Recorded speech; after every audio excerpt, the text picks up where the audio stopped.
Celebrai com júbilo ao Senhor, todos os moradores da terra.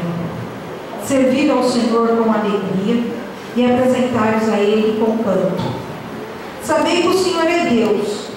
Foi Ele, e não nós, que nos fez povo seu e ovelhas do seu pasto.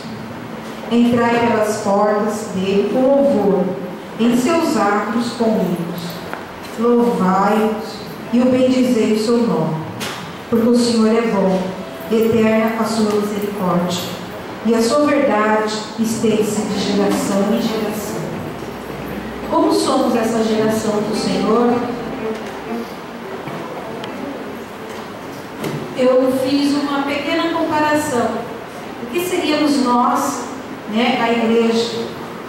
E a gente pensando um pouco, a gente percebe o seguinte, que a nossa vida na igreja é como se fosse uma viagem de trem, A vida não passa de uma viagem de trem. Ela é cheia de embarques e também desembarques. Embarques agradáveis, desembarques tristes. Nos encontramos nessa viagem porque o nosso destino é o mesmo. Queremos ir todos para o mesmo lugar. Nós todos estamos aqui com um único propósito.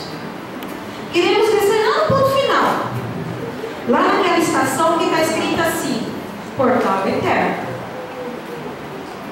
Celebrando a vida, a todos os momentos, nós damos glórias a Deus. Muitas pessoas embarcaram nesse trem.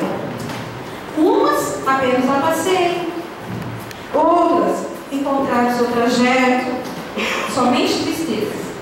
E ainda outras circularam, prontos a ajudar quem precisasse. Bom, quantas pessoas fizeram parte dessa igreja? Quantas pessoas embarcaram nesse trem? Não é? E dessa viagem até aqui é que nós vamos relembrar um pouquinho hoje, tá? Então vamos matar a saudade um pouquinho desses momentos, ou então dar risadas das situações que vamos ver, Então cortei aí um pouquinho.